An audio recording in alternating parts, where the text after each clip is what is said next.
At least since August last year, I have been training to run.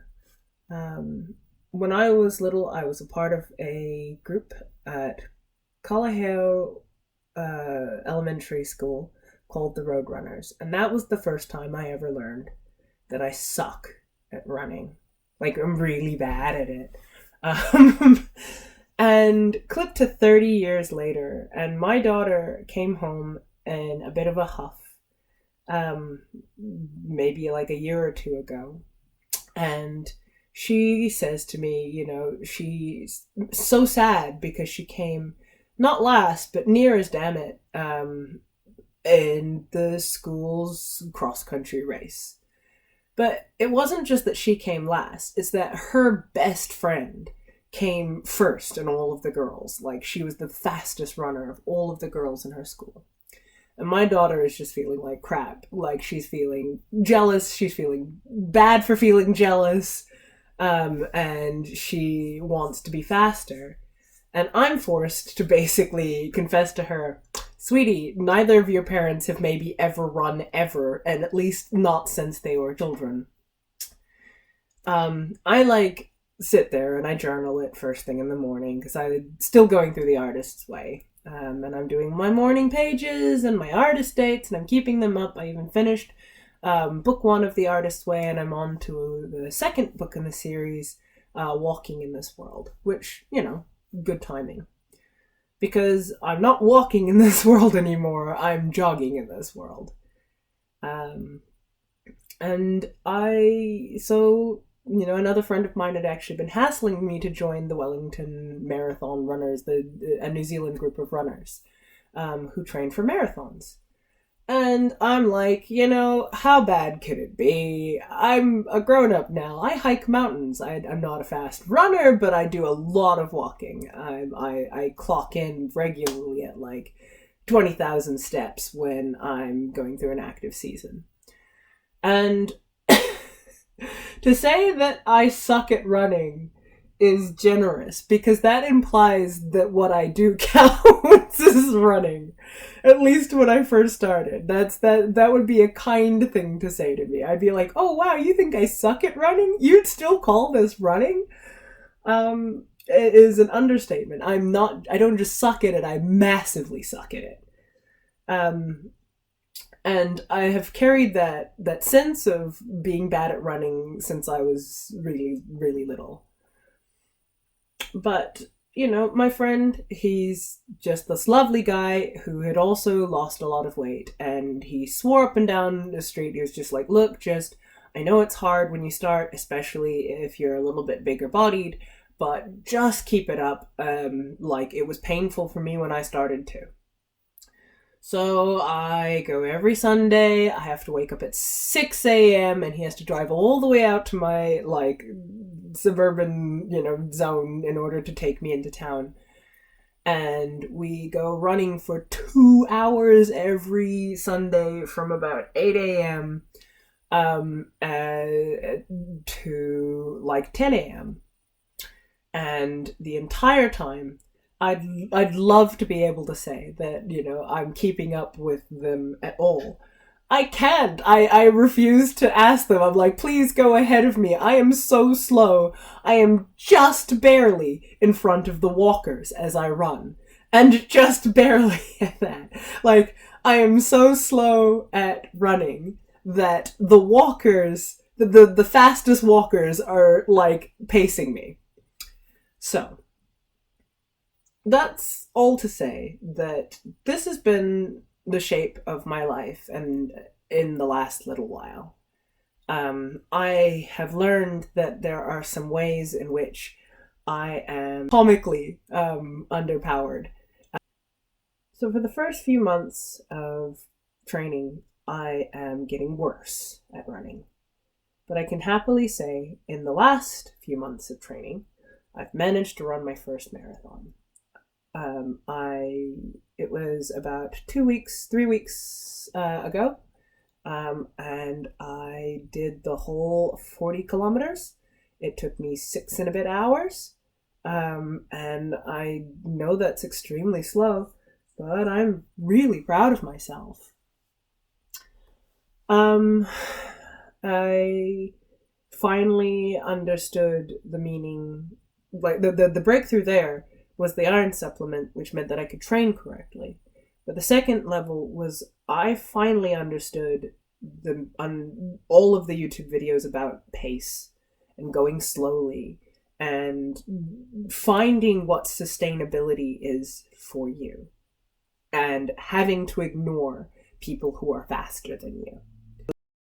I was so busy beating myself up for what I couldn't do in terms of keeping up with others that it was really hard for me to get my head around the notion that that's not what this is. That's not what this is. This life is about. That's not what this life is about.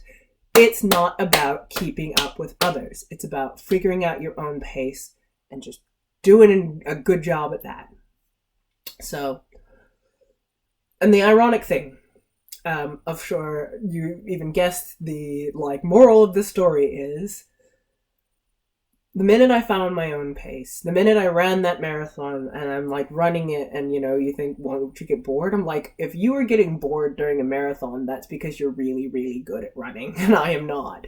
And that I have to think about my movements. I have to think about keeping my form in check. I have to think about my pacing and my breathing, when the next bathroom break's gonna be. I need to think about when my next, how much water I have left. Am I striking too hard on my ankles? Are my knees making any, are my knees complaining? Because if they start complaining, I have to take a break.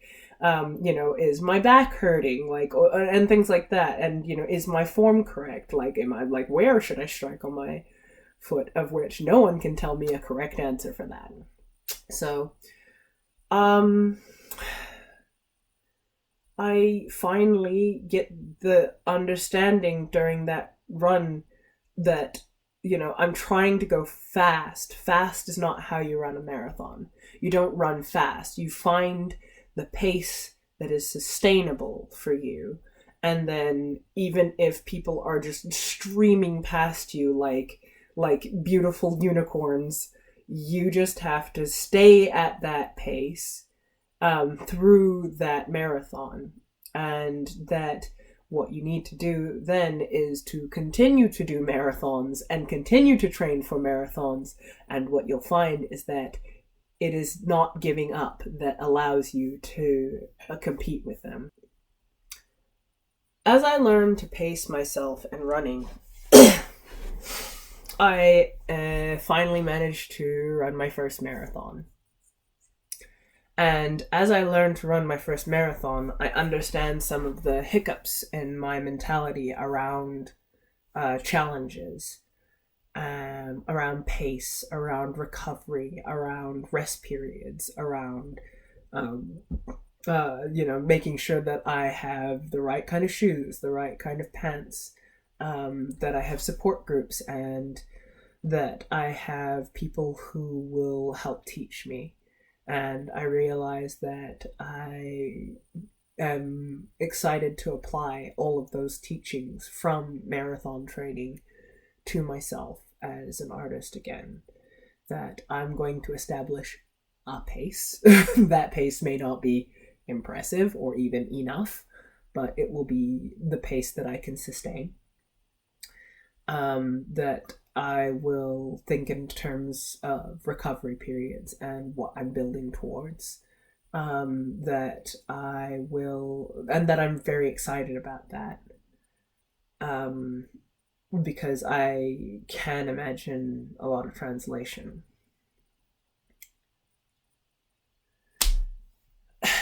I'm about a week out from my daughter's next cross-country run.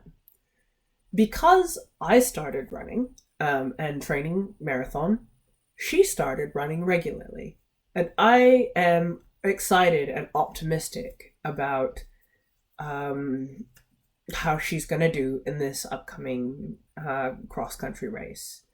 She will have to train really hard to be at least even in the middle of the pack. But I think I've gotten her to the point where she won't necessarily be dead last.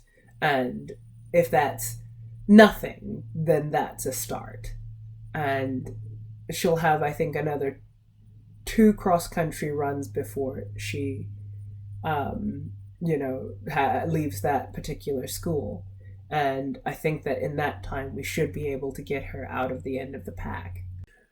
So next month, and by next month I mean tomorrow, at about 8 a.m., I'm going to be joined by artist Mabo Draws here in New Zealand from Virginia. I hope that whilst he's here, I can show him New Zealand and that we'll have a good time.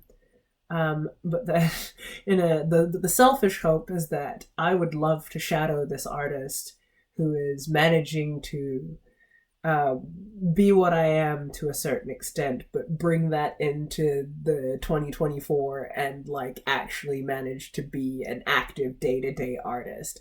I'm hoping to see how he adapts his daily art routine into my life, into my actual real life, to see if he can create and maintain an art cycle whilst maybe not his children, but children are under feet, and you're doing dinners for a house full of people. And if I can keep up what matters to me but also shadow this artist and to be able to push as hard as he does for his career, I would be over the moon. I would be excited to see that if I can do that.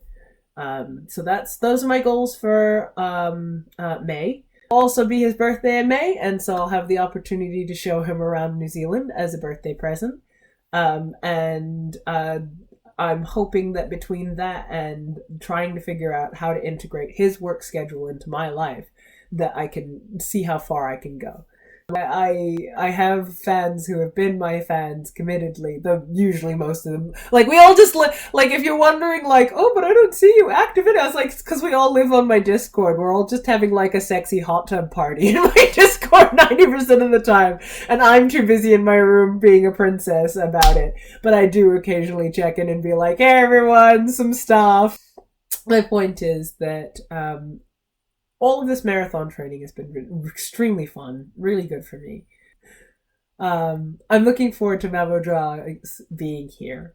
I'm looking forward to celebrating his birthday. I am looking forward to shadowing him as an artist and trying to see how far I can go with that. Because a lot of my deepest relationships have been born off the back of how much I love art. The people who will ever watch this already know that they are the ones who keep me drawing and therefore keep me sane and happy. So we'll see how we go. I'm looking forward to keeping up this video habit, this vlogging habit. So far it has been really good for my mental health. I was worried that it would be too much of an obligation, but by definition, if you pace yourself, you're not going to break. So thank you everyone, and I will see you in the next one. This video was made with the support of my beloved patrons and viewers like you. Manjibat, Blaze C, Florian Schwartzer, Mage Goyette, Swift Justice, Tantor the Holy, Susan, Renis Tora, Taser Silverscar, Shades Fox, Chris Nibbs, Ben Wiley Van Aird, and See You. Thank you so much, everyone, and I'll see you in the next one.